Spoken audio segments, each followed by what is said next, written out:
बिस्मिल्लाहिर्रहमानिर्रहीम, अस्सलाम वालेकुम। मैं एक बहुत ही न्यू रेसिपी आपके साथ शेयर कर रही हूँ मटन की। अगर आपके पास मटन है तो आप ये बना सकते हैं झटपट, और इसका टेस्ट बिल्कुल जैसे कढ़ाई होती है वैसा होगा, लेकिन इसके साथ बहुत ग्रेवी नहीं होगी। आप जैसे कढ़ाई के साथ हल्का सा मसाला होता है वैसे ही हम इसको बनाएंगे। सबसे पहले मैंने मटन ले लिया 400 ग्राम।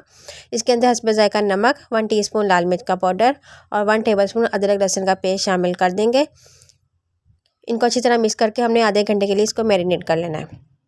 इसको एक साइड पर रख देंगे। फिर मैंने यहाँ पे ब्लेंडर जग ले लिया। उसके अंदर एक बड़े साइज़ की या मीडियम साइज़ की जितनी आपने ग्रेवी रखनी हो उस हिसाब से आप प्याज ले लीजिएगा। उसके अंदर मैंने शामिल कर दिया। साथ ही मैंने इसके अंदर 6 से 7 हरी मिर्चें और थोड़ा सा हरा धनिया, थोड़ा सा पानी डाल के इसको मैं अच्छी तरह ब्लेंड कर लूँगी। मैंने कुकर ले लिया। आप इसको पतीले के अंदर भी बना सकते हैं। कुकर के अंदर मैंने 1/4 कप ऑयल का शामिल कर दिया। साथ जो मैंने ब्लेंड किया था मसाला हरा, वो सारा इसके अंदर ऐड करके मैं इसको तकरीबन 5 से 6 मिनट के लिए अच्छी तरह भून लूँगी या फ्राई कर लूँगी। ये देखें, ये बिल्कुल अच्छी तरह फ्राई हो चुका है। इसमें से स्मेल वगैरह जितनी भी थी प्याज की वो बिल्कुल ख़त्म हो चुकी है। फिर मैंने इसके अंदर मैरिनेट किया हुआ मटन ऐड कर दिया है, और इसको भी हमने तकरीबन 5 से 6 मिनट के लिए इसको अच्छी तरह इस मसाले के साथ फ्राई कर लेना।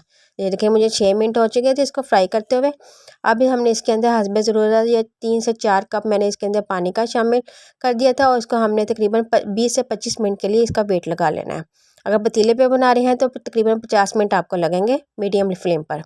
और ये देखें, मैंने 25 मिनट के बाद इसका वेट खोला था और ये बहुत अच्छी तरह मटन गल चुका है। बस इसको मैं एक साइड पे रख दूँगी। अगर आप ग्रेवी और कुछ करना चाहते हैं तो आप इसको और ज़्यादा भून सकते हैं। फिर मैंने फ्राई पैन ले लिया। उसके अंदर 1/4 कप ऑयल और 2 सूखी लाल मिर्चें और थोड़ा सा कड़ी पत्ता डालकर मैंने इसका तड़का तैयार कर लिया, और ये तड़का मैंने इसके अंदर डाल दिया है। बहुत ही मज़ेदार, बहुत ही मज़ेदार। आप इसको एक दफ़ा ट्राई करेंगे तो बार बार इसको बनाएंगे। रेसिपी अच्छी लगे तो लाइक और शेयर कीजिएगा। मेरे चैनल को सब्सक्राइब कर दीजिएगा, बेल आइकन को दबा दीजिएगा ताकि आने वाली हर वीडियो का नोटिफिकेशन आपको मिलता रहे। नेक्स्ट वीडियो मिलते हैं। अल्लाह हाफिज़।